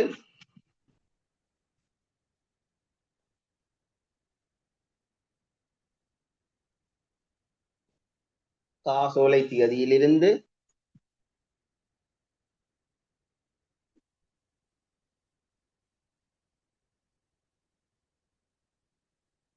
காசோலை திகதியிலிருந்து 30 நாட்களின் பின்னர்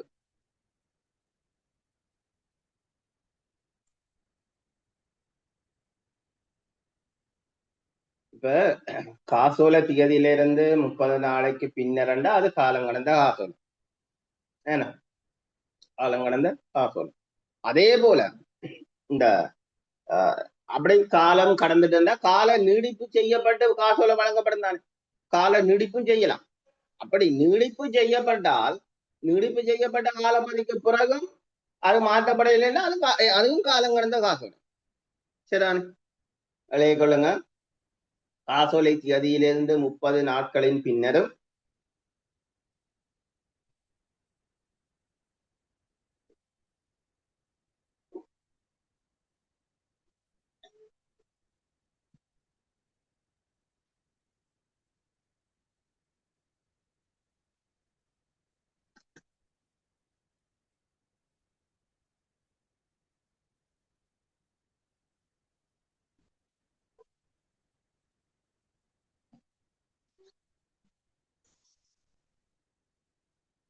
காசோலை திகதியிலிருந்து 30 நாட்களின் பின்னரும்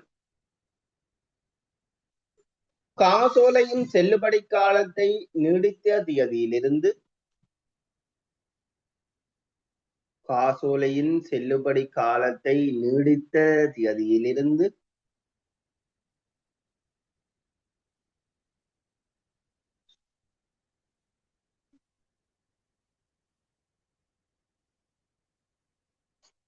காசோலையின் செல்லுபடி காலத்தை நீடித்த திகதியிலிருந்து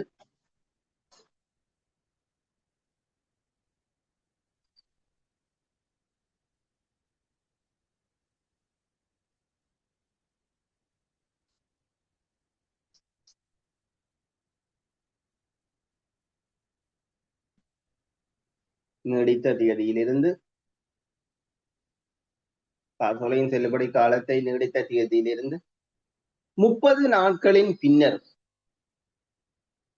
30 நாட்களின் பின்னர்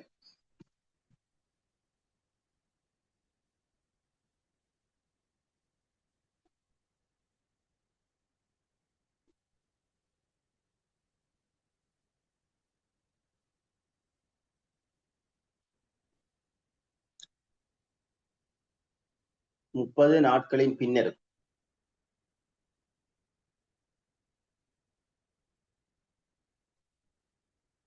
30 நாட்களின் பின்னர் ஓர் காசோலை வங்கியில் சமர்ப்பிக்கப்படாமல் இருக்குமாயின் ஓர் காசோலை 30 நாட்களின் பின்னர் ஓர் காசோலை வங்கியில் சமர்ப்பிக்கப்படாமல் இருக்குமாயின் ஓர் காசோலை வங்கியில் சமர்ப்பிக்கப்படாமல் இருக்குமாயின்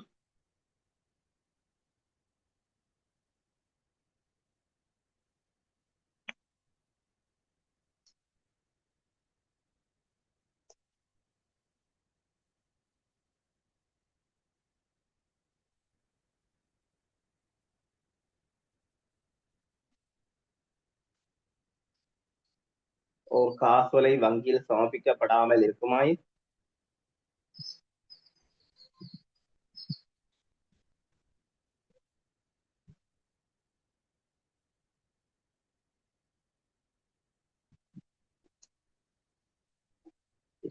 அது காலங்கடந்த காசோலை எனப்படும்.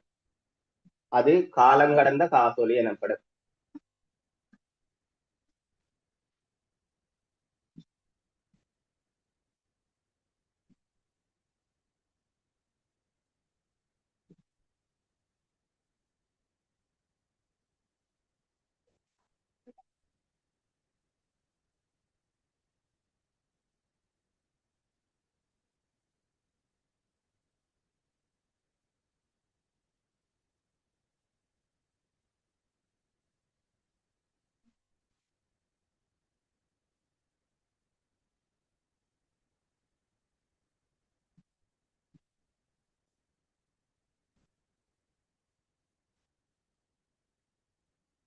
சரி,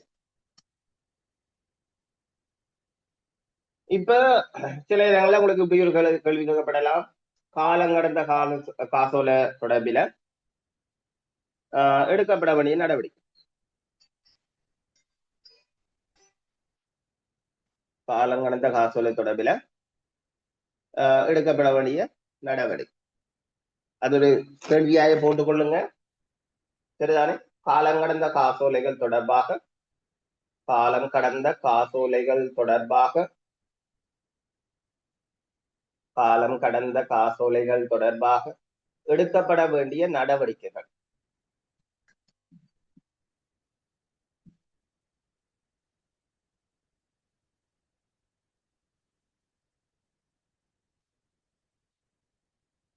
காலங்கடந்த காசோலைகள் தொடர்பாக எடுக்கப்பட வேண்டிய நடவடிக்கை. ஒன்று போடுங்க. ஒன்று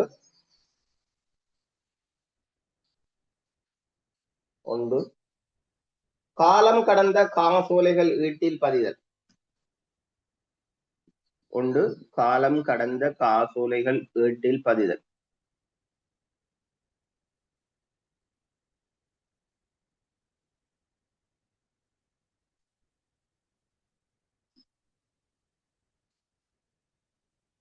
காலம் கடந்த காசோலைகள் ஈட்டில் பதிதல். ஈட்டில் பதிதல்.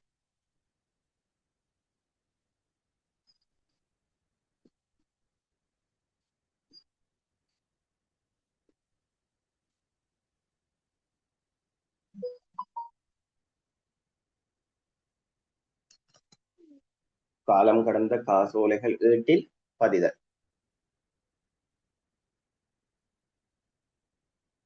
அடுத்தது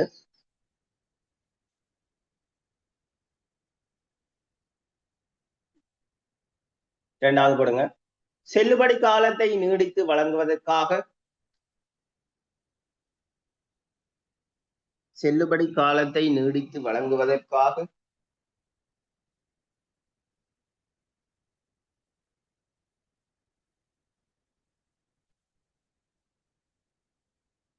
செல்லுபடி காலத்தை நீடித்து வழங்குவதற்காக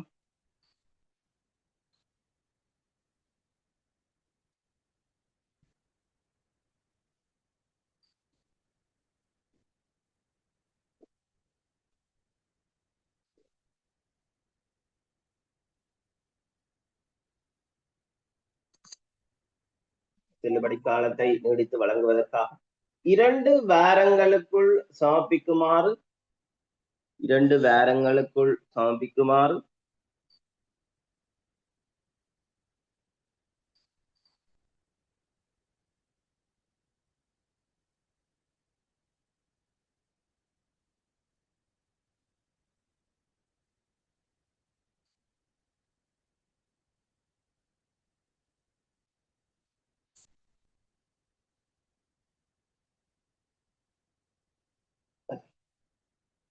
செல்லுபடி காலத்தை நீடித்து வழங்குவதற்காக 2 வாரங்களுக்குள் சமர்ப்பிக்குமாறு பெறுநருக்கு அறிவித்தல் பெறுநருக்கு அறிவித்தல் பெறுநருக்கு அறிவித்தல்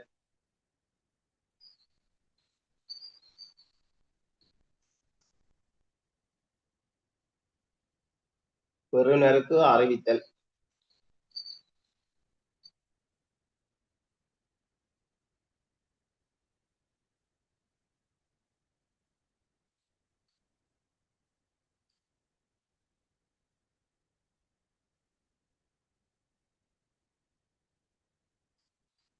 பெறுநருக்கு அறிவித்தல்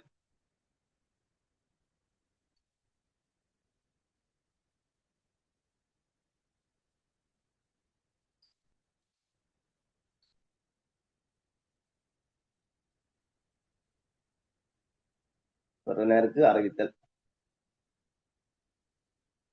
அடுத்தது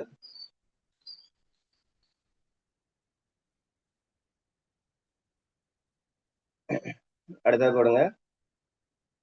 பெறுநரிடமிருந்து காசோலையோ பெறுநரிடமிருந்து காசோலையோ பதிலோ கிடைக்கப்பெறாவிடின் பெறுநரிடமிருந்து பெறுநரிடமிருந்து காசோலையோ பதிலோ கிடைக்கப்பெறாவிடின்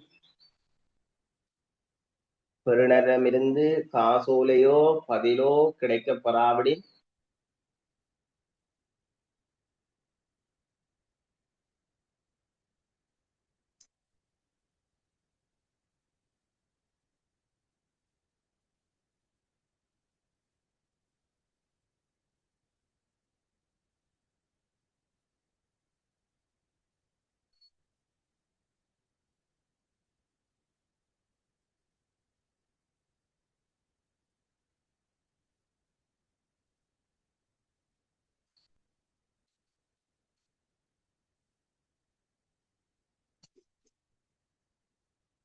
பெறுநரிடமிருந்து காசோலையோ பதிலோ கிடைக்கப்பெறாவிடின் மேலும் பதிவு தபால் மூலம் மேலும் பதிவு தபால் மூலம்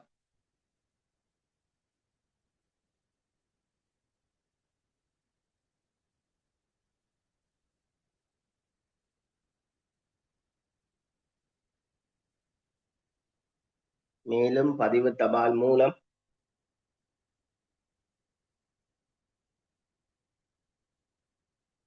மேலும் பதிவு தபால் மூலம்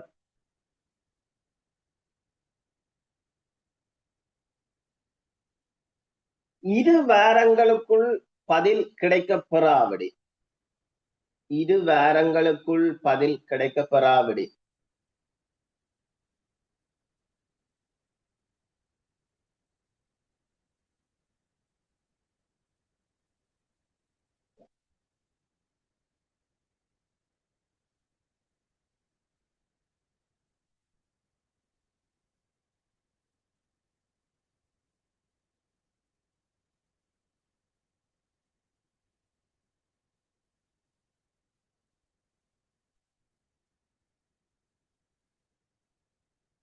கிடைக்கப்பெறாவிடி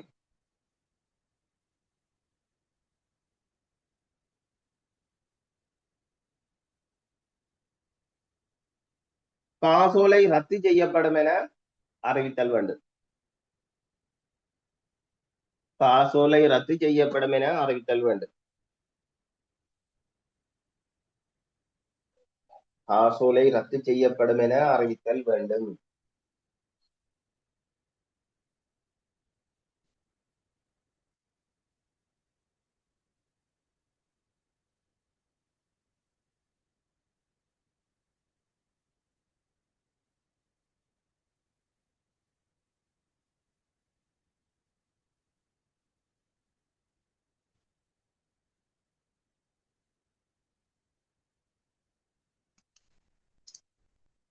அடுத்தது, பெறுநரிடமிருந்து காசோலை கிடைக்கப் பெற்றால் பெறுநரிடமிருந்து காசோலை கிடைக்கப் பெற்றால் பெறுநரிடமிருந்து காசோலை கிடைக்கப் பெற்றால்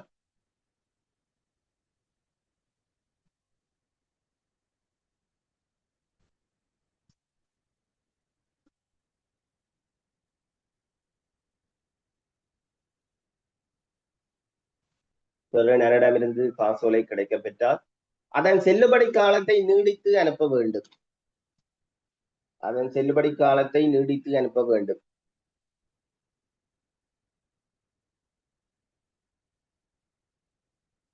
அதன் செல்லுபடி காலத்தை நீடித்து அனுப்ப வேண்டும்.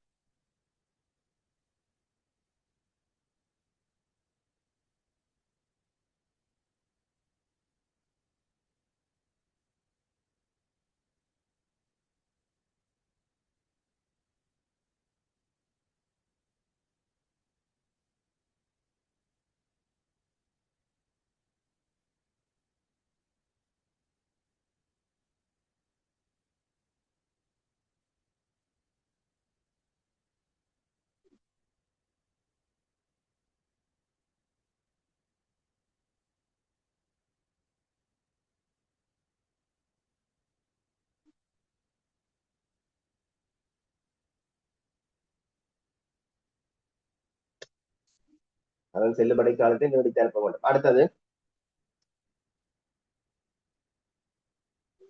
காசோலை காணாமல் போனதாக அறிவித்தால் காசோலை காணாமல் போனதாக அறிவித்தால்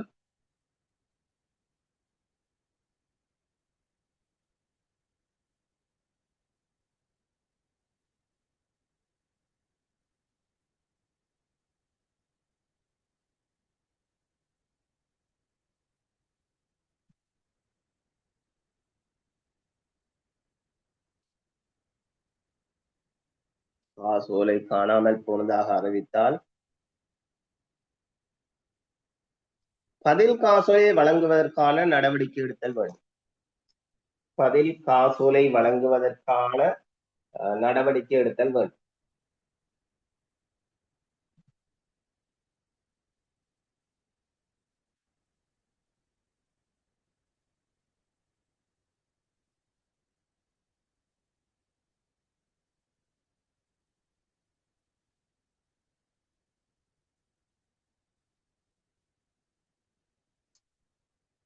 காசோலை அதான் பெறுநர் வந்து சொல்லினோம், கிடைச்ச காசோலையும் மிஸ் பண்ணிட்டோம், அது காணாம போயிட்டுதாண்டு அந்த நிறுவனத்துக்கு அறிவிச்சா அவர்கள் வந்து பதில் காசோலை வழங்கலாம். ஆனா பதில் காசோலை உடனே வழங்கலாம்.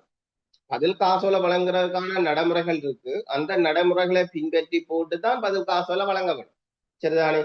அப்ப காசோலை காணாமல் போனதாக அறிவித்தா வந்து என்ன, பதில் காசோலை வழங்குவதற்கான நடவடிக்கை எடுத்தல் வேண்டும். அந்த பதில் காசோலை வழங்குற நடைமுறைக்கு உட்பட்டு.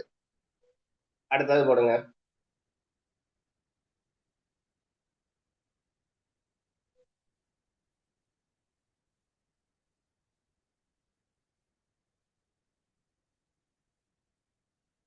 சரிதானே?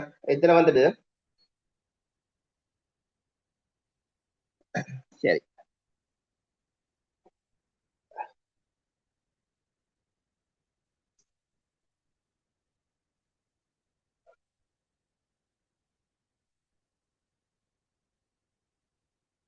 இன்னும் சில நடவடிக்கைகள் இருக்கு. ஒரு 4-5 சும்மா தெரிஞ்சு வச்சிருங்க. மற்றது நாங்கள் ஏற்கனவே பார்த்த நாங்கள் வங்கி கணக்கு புதுசாக ஒரு வங்கி கணக்கு ஆரம்பிச்சா என்ன நடைமுறை பின்பற்ற வேணும் என்று இன்னொன்று இருக்கு வங்கி கணக்கு ஒன்றை மூடுவதற்கான ஏற்பாடுகளும் இருக்கு போட்டுக்கொள்ளுங்க வங்கி கணக்கொன்று மூடுவதற்கான ஏற்பாடுகளை தருக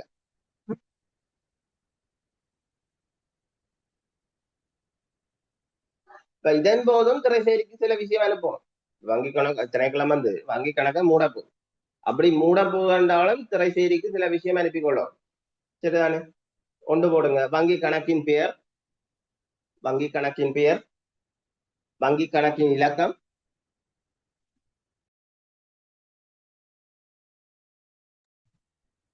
வங்கி கணக்கின் பெயர் வங்கி கணக்கின் இலக்கம் வங்கியின் கிளையும் இடமும் வங்கியின் கிளையும் இடமும் வங்கியின் கிளையும் இடமும் மூடுவதற்கான காரணங்கள் மூடுவதற்கான காரணங்கள்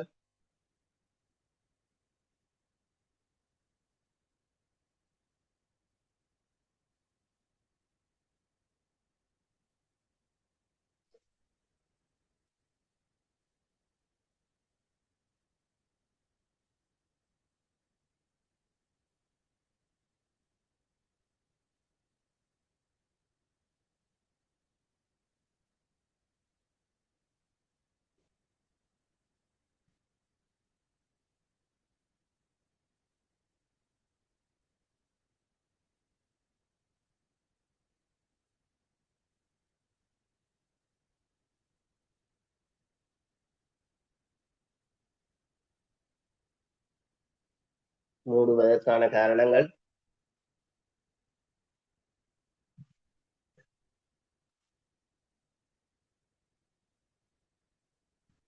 வங்கி கணக்கு செயற்பட்ட இறுதி மாதத்துக்கான வங்கி கூற்று வங்கி கணக்கு செயற்பட்ட இறுதி மாதத்துக்கான வங்கி கூற்று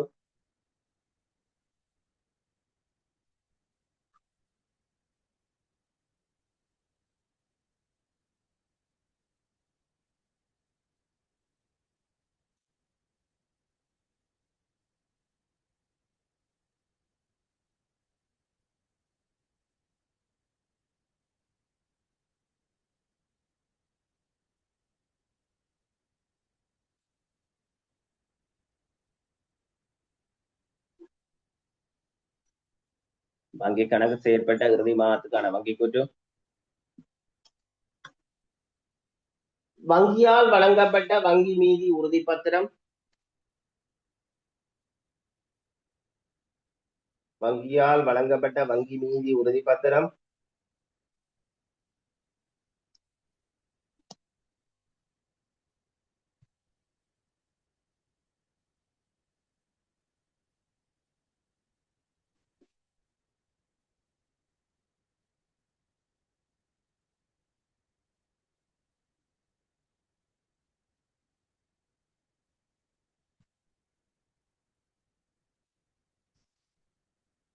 வங்கியால் வழங்கப்பட்ட வங்கி மீதி உறுதிப்பத்திரம்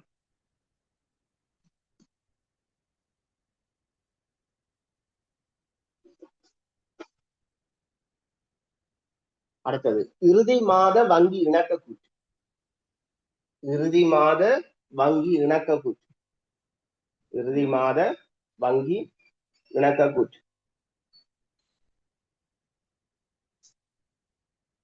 வங்கி இணக்க கூற்று மற்றது காசோலையில வசூலிக்கப்படாத காசோலை பார்த்திருக்கிறோம் வசூலிக்கப்படாத காசோலை இன்னொரு பேர் இருக்கு தீர்வி ஆகாத காசோலை இன்னொன்று போடுங்க மாற்றப்படாத காசோலை ரெண்டு போடுங்க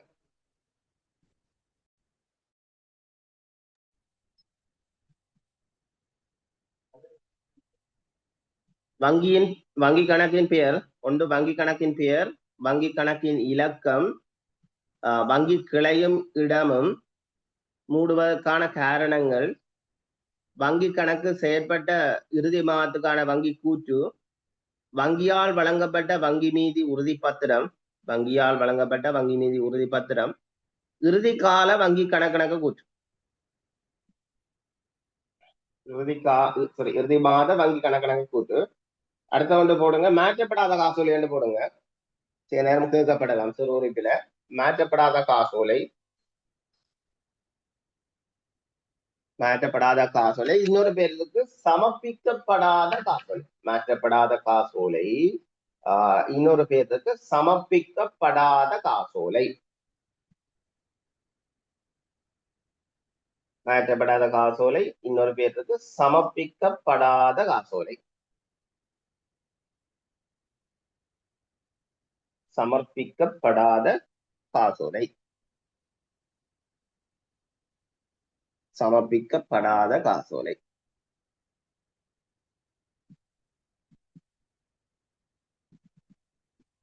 அது உங்களுக்கு தெரியும் என்ன? வருநருக்கு வழங்கப்பட்டாச்சு, ஆனா பேங்க்ல கொண்டு போய் மாற்றிக்கொள்ள இல்லை. அதான் மாற்றப்படாத காசோலை அல்லது வங்கியில சமர்ப்பிக்கப்படாத காசோலை. சரிதானே? எழுதி கொள்ளுங்க. பெறுநருக்கு வழங்கப்பட்ட காசோலை, பெறுநருக்கு வழங்கப்பட்ட காசோலை, பெறுநருக்கு வழங்கப்பட்ட காசோலை, பெறுநருக்கு வழங்கப்பட்ட காசோலை வங்கி கணக்கணக்க கூற்று திகதி வரை. பெறுநருக்கு வழங்கப்பட்ட காசோலை வங்கி கணக்கணக்க கூற்று திகதி வரை.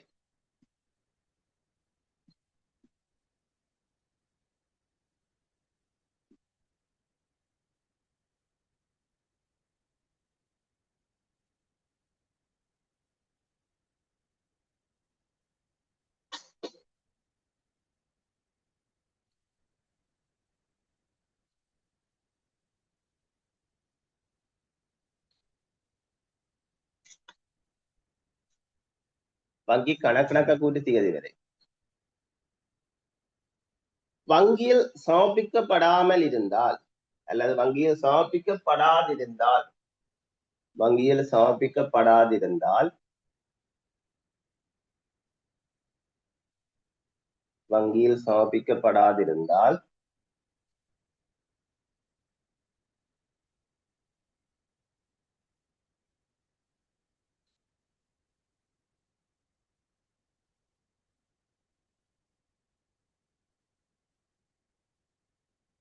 வங்கியில் சமர்ப்பிக்கப்படாதிருந்தால் அவை மாற்றப்படாத காசோலை அல்லது சமர்ப்பிக்கப்படாத காசோலை எனப்படும். அவை மாற்றப்படாத காசோலை அல்லது சமர்ப்பிக்கப்படாத காசோலை.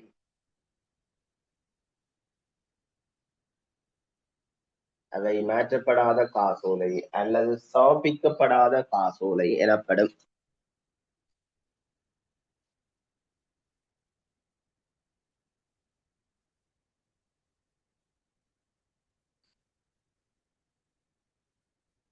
மாற்றப்படாத காசோலை அல்லது சமர்ப்பிக்கப்படாத காசோலை எனப்படும்.